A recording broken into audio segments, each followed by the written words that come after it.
Hello and welcome again to Life's Lottery, a podcast from the Paul Ramsay Foundation, produced on the traditional lands of the Gadigal people. I'm Jenny Whalen. And I'm Glenn Davis. And today we look beyond our borders to ask how children are faring internationally. There have been enormous improvements in children's lives over the last century. But despite progress through international cooperation and development, inequality, conflict, and natural disasters are still a constant in many children's lives. In today's episode, we'll hear from Kevin Watkins, who spent his career speaking up for some of the most vulnerable around the world. Kevin's a former CEO of Save the Children UK and is now a visiting professor at the London School of Economics. I think if you stand back, you can see different things going on. On some dimensions of progress, we've never had it so good. We've seen extraordinary reductions in extreme child poverty over the last 20 years. We've seen unprecedented gains in child survival. I mean, to give you one figure, back in 2000, around 10 million children died every single year before their fifth birthday. Almost all of them from diseases which could be relatively easily prevented through immunisation or treated through basic healthcare. That number is more than halved over the last 20 years. We've seen progress in nutrition. There are more children in school than ever before. And yet, you just have to turn on the TV to see the appalling things that are playing out in Ukraine, these attacks on children. You know, in the year 2022, the world is committing these appalling crimes, violating the Geneva Conventions with total impunity. You can look at progress in two ways. You can either say things are moving in a positive direction, as I've already said they are in so many areas, or you can think of progress as a reflection on the gap between where we are and where we could be. You know, is it really acceptable that every single year we lose over 800,000 children through childhood pneumonia, a disease that could be prevented with medicines that cost 20 or 30 cents, with a little bit of medical oxygen? We allow this to go on. It's hardly even on the international health agenda. Because of COVID, we're seeing child poverty increase, child malnutrition increase. We've had the biggest reversal in education in history. And let's be honest, the political leaders of the rich world have sat on their hands. They've looked after their own backyard. They've torn up the rule books on fiscal policy and monetary policy. They've directed about a quarter of their GDP to protecting their citizens against recovery while turning their back on children in the poorest countries in the world. So that's a pretty shameful record.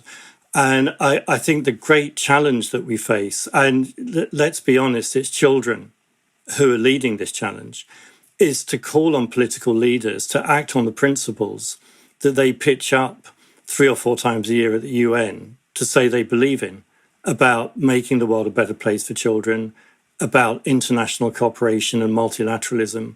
And instead of just talking the talk, children are calling on them to walk the walk. There's so much to explore in that. Can we pick up your point about COVID in particular? Can you say a bit about that response? And in a sense, what's the gap? What's the opportunity missed? What should we have done that wasn't done? Well, Glenn, maybe let me start with a quick reflection on a response to a previous world crisis. In 1944, while the war in Europe actually was still going on, it was about 3 weeks after the landings on Normandy on D-Day. Political leaders gathered in Bretton Woods in the United States to build the institutions to address what they saw as the great crisis of their day. And that crisis had emerged out of the Great Depression and mass unemployment and poverty. And they basically met in Bretton Woods, and the 2 words that were used over and over again by the delegates was never again. We will never allow this to happen again. We have a responsibility, above all, to future generations of children to stop this happening. And these were some of the great thinkers of the time, John Maynard Keynes, who led the British delegation, Eleanor Roosevelt, who was very heavily involved on the US side. And what followed was an extraordinary episode in international cooperation, out of which emerged not only the International Monetary Fund and the World Bank and the instruments of financial and monetary cooperation, but what became the UN system with all of its agencies. And the principle that underpinned the agreement that came out of Bretton Woods was that prosperity and peace were actually indivisible, that either you gave everybody a stake or it would come back to bite you, and that even the richest countries in the world would be unable to protect themselves from the impact of social and economic collapse and disruption. And that was actually the lesson that they took out of the interwar period. Now, if you look at the response to COVID-19, it's a pretty shocking record. This is a crisis in which rich countries hoarded systematically the vaccines that could have prevented tens of thousands, hundreds of thousands of deaths in Latin America, in sub-Saharan Africa and Asia. That's an extraordinary abuse of power. We've had pharmaceutical companies who are using their technology and their knowledge not to improve the human condition, not to protect vulnerable people in poor countries, but to make windfall profits at the public expense. We've had the World Bank and the International Monetary Fund doing their best with their available resources to make a difference, but actually being prevented from doing what they could have done by their major shareholders, the European governments and the United States, who essentially call the shots on what they do or what they don't do. You know, all of the things that these amazing institutions that were created out of Bretton Woods could have done, they could have done for poor countries what the treasuries and the banking systems of rich countries did for the more prosperous part of the world. They could have written off large chunks of the debts, which are actually unpayable, and which could have been converted into investments in children, in nutrition and education. And as a consequence of the failure of institutions to respond to the crisis, we've seen the first increase in poverty for a generation. Most of that increase, by the way, will happen among children because it's in countries where the children dominate the population. We've seen a historically unprecedented reversal in education. We're seeing very distressing evidence of child mortality numbers starting to go up. We're seeing child malnutrition going up. This is not a crisis where you get it wrong today and you correct it tomorrow. When children go back to school and they're hungry and their families are in poverty and the school systems are being hollowed out by budget cuts because government's having to repay foreign creditors, that affects the destiny of nations. You know, it means that tens of thousands of young girls face the risk because of poverty of being pulled out of school and pushed into early marriage. It means that tens of millions of children could end up in labour markets rather than in classrooms. So I would say this is arguably the greatest systemic failure of our generation. All of us collectively need to get back to rekindling the spirit that gripped the world back in 1944. There's such an interesting tension and almost dichotomy in what you're describing there between progress on the one hand and failure, and the capacity of international cooperation to drive progress when it works and when it is fragmenting and fracturing.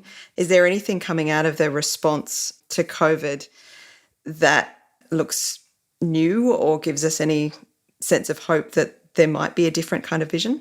I think there is cause for hope, and a lot of that actually comes from civil society and from young people. When I was working at Save the Children, one of the organisations that I was involved with was called Every Breath Counts. And it's an organisation that was actually created to bring together governments, private sector actors, the research community to tackle one of the great challenges that I mentioned earlier, which was childhood pneumonia. Now, as a result of COVID-19, I think everybody understands that medical oxygen actually matters in health systems. And large swathes of the world have absolutely no access to medical oxygen. And this is a vital, vital medicine for so many diseases and for so many treatments. And the Every Breath Counts Coalition has been able to respond to the pandemic by getting that issue on the agenda. This is an issue which is a window on wider inequalities and wider injustices in health systems. There's a very simple reason almost 1 million children die every year from pneumonia, and that reason is that the vast majority of them are poor. It's a really good example, actually, of when you bring together, as we try to do through that coalition, political leaders in countries where pneumonia is the biggest killer of children, with great researchers, with activists, and with people in the corporate community who want to make a difference. Change can happen. I think the great lesson from child activists, whether it's on climate change or public health issues or anti-child marriage issues or so many other issues, is that you don't give up. They don't give up. We can't give up. And we have to act in solidarity. This is an age in history where solidarity really does matter. During your many years advising international leaders, including Gordon Brown, on these issues, you must have often reflected on why it is so difficult to forge a collective, unified vision for putting children at the centre of international aid and development. Where has your thinking landed about the challenges and the causes of those systemic difficulties? There's always a temptation when you look at a problem to say, let's create a new institution to deal with this problem. We have the institutions. We have the financial resources. And what is often lacking is political leadership. But political leadership itself is partly a function of public pressure. I mean, maybe, Glyn, to take one of the issues that I've worked on a lot over the years, which is education. What got me very engaged in education was actually a very early trip I did to Zambia. And this was way back in the 1990s, actually. And Zambia was in the grip of a famine. It was undergoing a World Bank and IMF structural adjustment programs. And this was back in the day when those programs provided a form of medicine that were very likely to kill the patient, which they did in many countries across the world.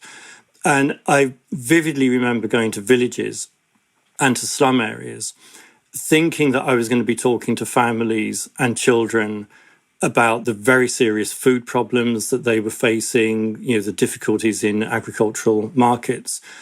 But everybody was so gripped by education. Mothers who couldn't send their children to school, children who were going to work in the mornings in order to try and make a few pennies so that they could pay to go to school in the afternoon. And it's honestly one of the most humbling experiences that I've had to speak to people at the sharp end of the education crisis about why education matters to them. If there's one really brief anecdote I could share with you. A few years ago, I was in Uganda when the crisis was happening in South Sudan, and many thousands of people were fleeing as refugees from the government in South Sudan, crossing the border into Uganda. And I visited one of our Save the Children schools there. This was just a tent with a few chairs and not much else. And I noticed in the back of the tent, there was a young boy, he was about 14 years old. His name was Simon. He had a torn T-shirt, a pair of shorts, and no shoes, but he had a science book. He was actually the only child in the classroom with a science book. And I asked him how comes he had the science book. And he told me this story, which it almost brings tears to my eyes even now when I think about it, of how he'd fled his village and his parents had run into the bush. There were gunmen running around his village and he'd fled, but he'd fled via his school to get that book. And he then walked for 3 days with that book and nothing else. He had nothing else. He'd walked and he asked me when he was in this school, how can I continue my education? I'm going to be a scientist. And to me, that just said it all. And then by contrast, if you look at the international response, the international agencies don't treat education as a priority during humanitarian emergencies. It gets almost no funding. There's no effective coordinated response for the tens of thousands of refugees who need help to rebuild their lives through education. There are great institutions like Education Can't Wait. They're not able to do what they need to do. And I've been incredibly lucky, actually, in my career that, one of the political leaders I've been lucky enough to work with who shares the passion of the parents and the children that you meet at the sharp end in trying to tackle the education crisis is Gordon Brown. And, he's resolutely fought to get this issue on the agenda, to keep it on the agenda, to develop new approaches to financing through what he calls the International Financing Facility for Education. And the thing that stands out is political leadership makes a difference. It really makes a difference. People who use the power of their office or the power of their former office, not for personal aggrandizement, not to make millions of pounds by going and doing speeches to war criminals in the Middle East, but by championing causes that really matter. And Gordon is very much one of those people. And I do think it's a living example of the role that political leadership can make in making institutions work for children. We'll come back to Kevin Watkins in a moment. But now let's hear from Alina, who's running a refugee-led learning centre in Indonesia. I will be honest, I'm worried about the children of refugees, all the teenage, because we can consider them as a lost generation. They are not allowed to go to school here. And if they go to school, they don't get a certificate. And either we like it or not, without certificate, you're not going anywhere. And they're staying here for a long time, 5, 6, 7 years. Some of them will never, ever get resettlement. And it's not just in Indonesia. It's refugees and asylum seekers all over the world. These are lost generations.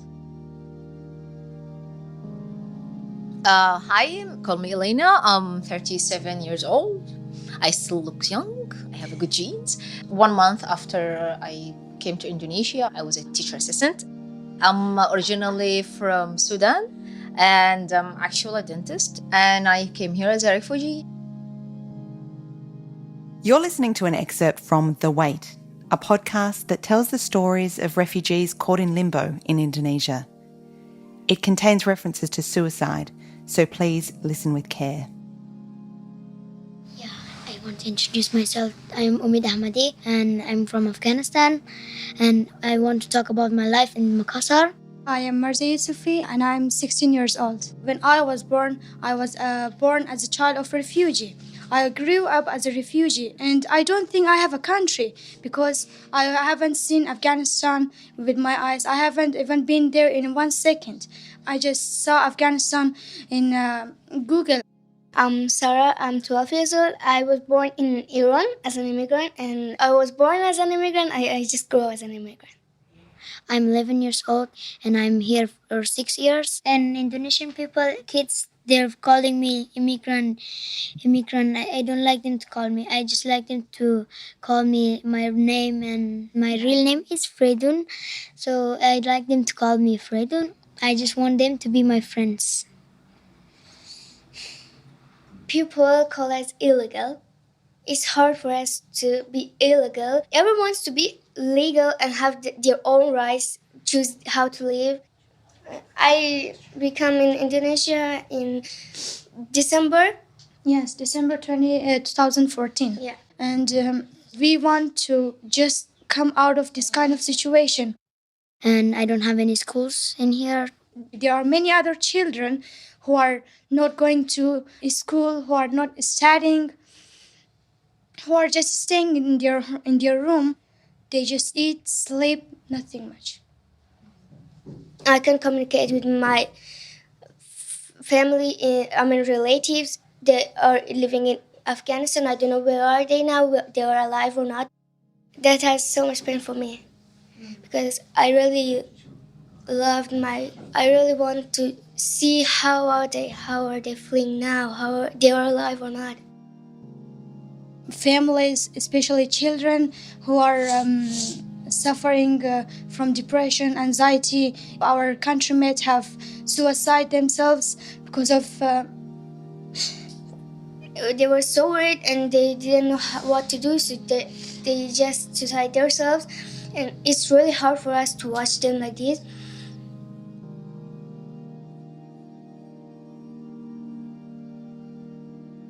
I have spent all my childhood in here. I don't really know how I have changed. Like, I can't imagine how I have changed. Refugee is a normal word for me right now because from the day that I was born, they called me an Afghan refugee. But it's okay, it doesn't matter. What matters is this, that I should think about my future. It will be very difficult to start to educate them after another 5 years or another 10 years. So we need to solve the problem now, because the more we postpone solving the problem, the more it will be complicated in the future. We don't want to lose these generations, because we know if we lose this generation, what will happen in our future? It's very dangerous.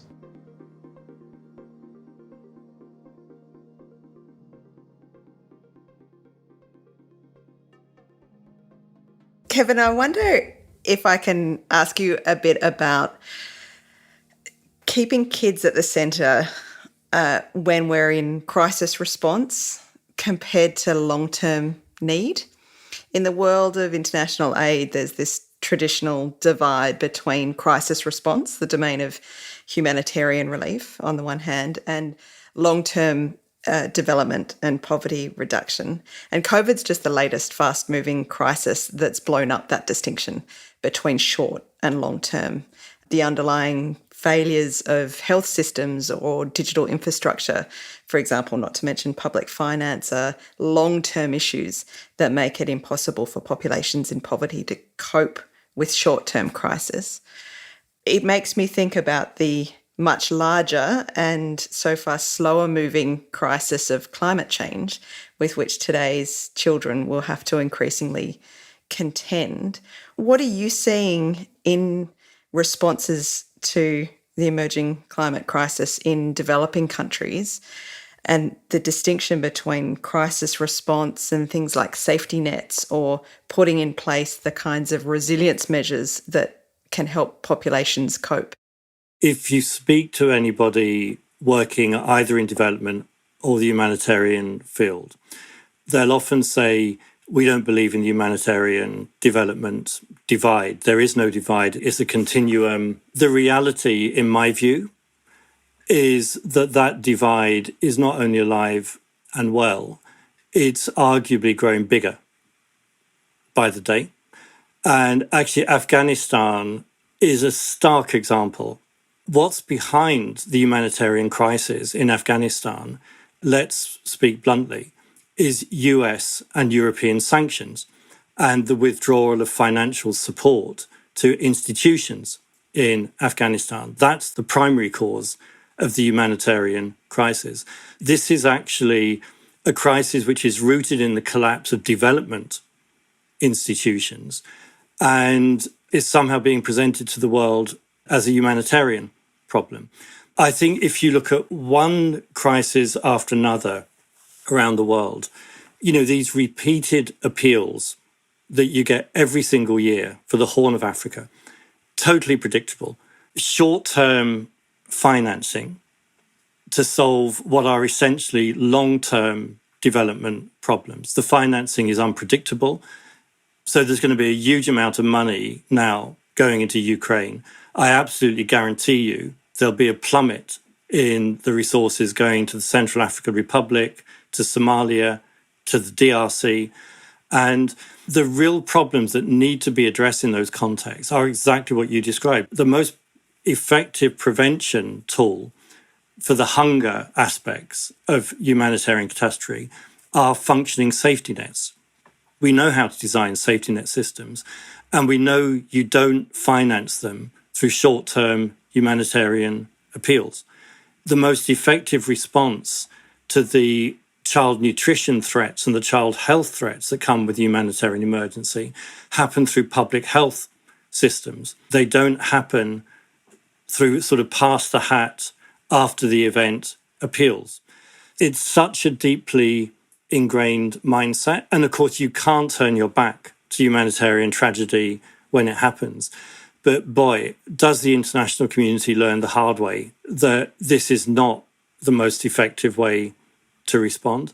And I do think if climate change teaches us anything, it's surely that this is a systemic threat.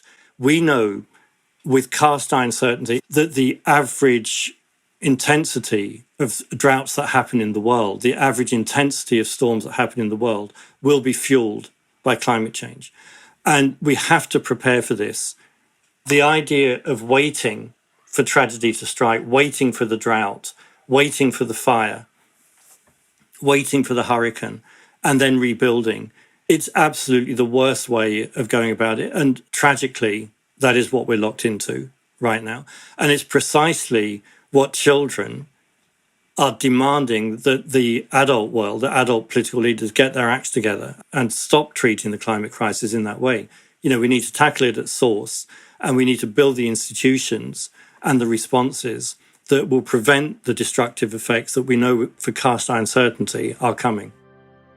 Kevin, you just touched on the war in Ukraine, and of course, everybody's thinking about the implications for the children in particular who are in the middle of a horrific situation. Again, this is an area you've worked in, and you've thought about the long-term implications for children of war. Can you say something about that experience and something about what we should be looking for as we live in this latest crisis? There are so many rights and protections that children ostensibly have to be protected during war. You know, we have the Geneva Conventions, we have the Rome Statutes, the International Criminal Court, which actually evolved out of the Second World War. We have international humanitarian law, which is very clear that you don't target civilians and children, you don't block humanitarian access.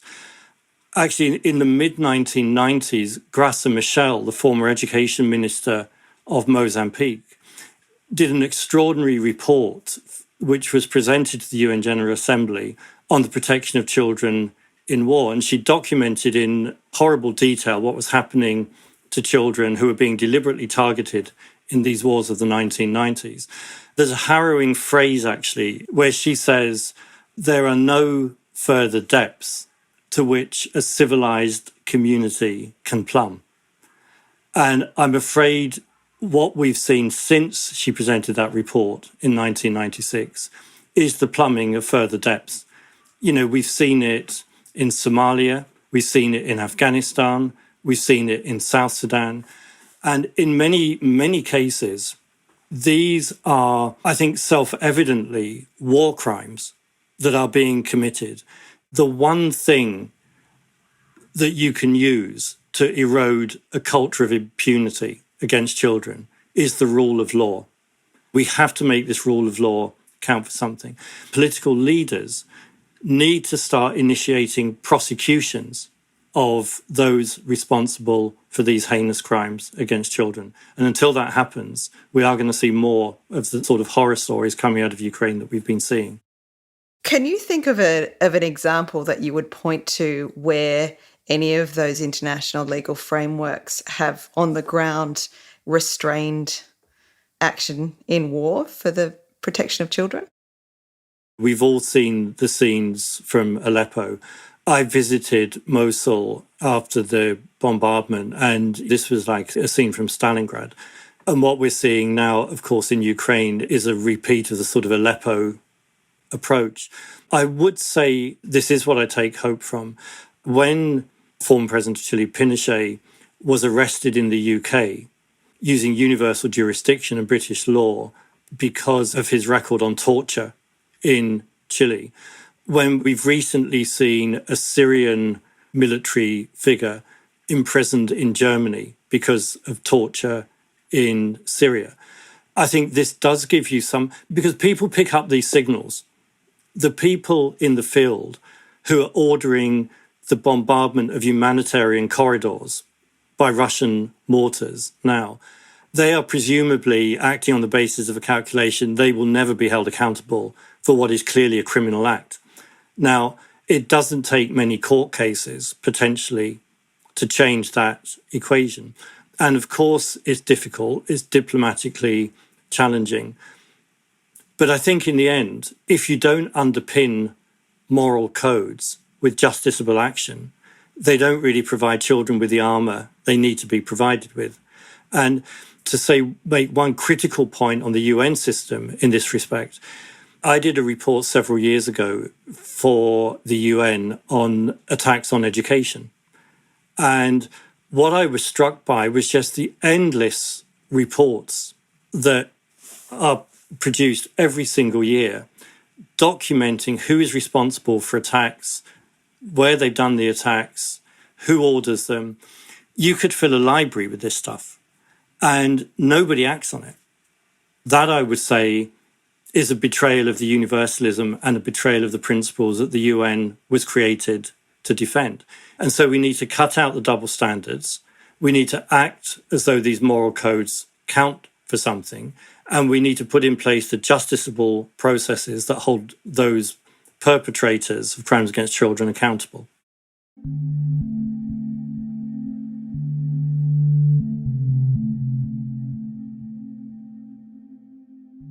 It's the same as before. It was the same, it has become more strict. It hasn't become better than 2019. It's the same or even worse. It's been 3 years since we spoke to their wage. We are still living in the same shelter, and there are many other refugees who live in our shelter. I was 10 years old that I've arrived in Indonesia, but now I am 18. But if I see the other people who are on my age, they are living the best life. They are now studying in a high school, but I have not lived the same life as them. I just feel like it is not the life that I was about to live, that at the age of 10, now I become 18. I just eat, sleep, and staying in a one room and doing nothing. This really feels like hopelessness. I feel like hopelessness, like I lost all my hope. From being a kid and turning to an adult, it's very hard. It's overwhelming to think about it. About schools, it is managed by the refugees themselves. The teachers are refugees. So all we ask is that UNHCR and the resettlement countries to hear our voice and welcome us to their country, because it's been a very long time that we are waiting here.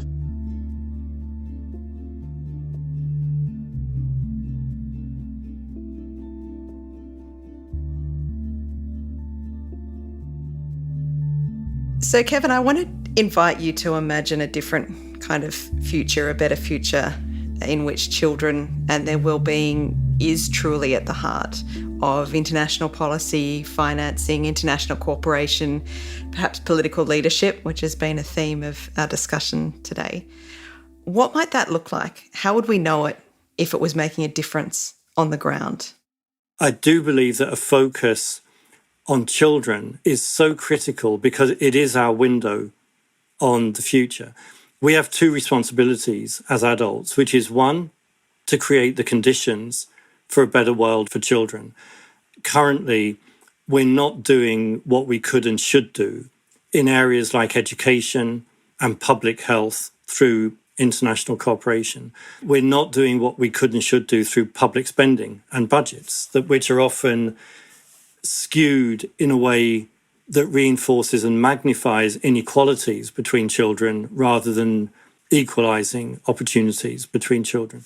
I think putting children right at the heart of international cooperation can expand the horizon of what is possible. Secondly, we need to listen to children.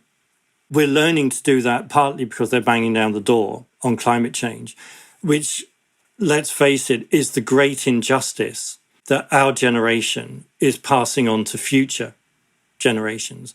And we have a responsibility, I believe, not just to listen to those children, but to act in solidarity with them. And, I think organisations like Save the Children and Oxfam, the big civil society organisations, increasingly need to create themselves as platforms for children to raise their voices and express their concerns. Taking that global picture, that really important global picture, in a nation state, Australia, the UK, what should we be doing at local level to put children at the centre of policy, politics, and a sense of national direction? I think two things, which is apply the same principles at home and abroad. If you believe in the basic principles of equality and fairness and justice, you can't look at either the UK and Australia and say these are countries that are doing a good job in building a good and fair society. And again, what the UK and Australia have been doing with their aid budgets is indefensible. And it's not only morally indefensible and self-defeating because it makes the world a more dangerous place.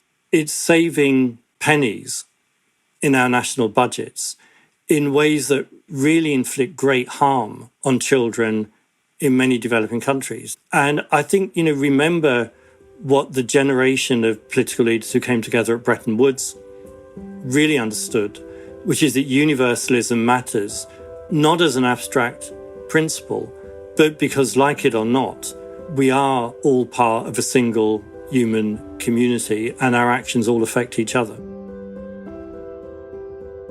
You can read more about Kevin Watkins and the projects he's passionate about at liveslottery.com.au. You also heard from the Wait podcast. Listen to the whole series in your podcast app and find out more at thewaitpodcast.com. And if this part of today's episode raised any issues for you, please call Lifeline on 131114. We're looking forward to welcoming you back for our next season. And until then, we'd love to hear your comments, questions and feedback. So please do keep the conversation going. I'm Jenny Whalen. And I'm Glyn Davis. And that's all from us in this series of Life's Lottery Backing Kids. But we'll be back soon. So until then, bye for now. And if you're looking for another podcast while you wait for Life's Lottery to return, have a listen to Follow the Money from the Australia Institute. It's a weekly podcast that explains Australia's big economic and policy issues in plain English. Life Lottery is produced in partnership with UTS Impact Studios. Executive producer Olivia Rosenman. Audio producer Nicole Kirby. Researcher writer Jackie May. Audio engineer James Milsom. Perfect. That's it.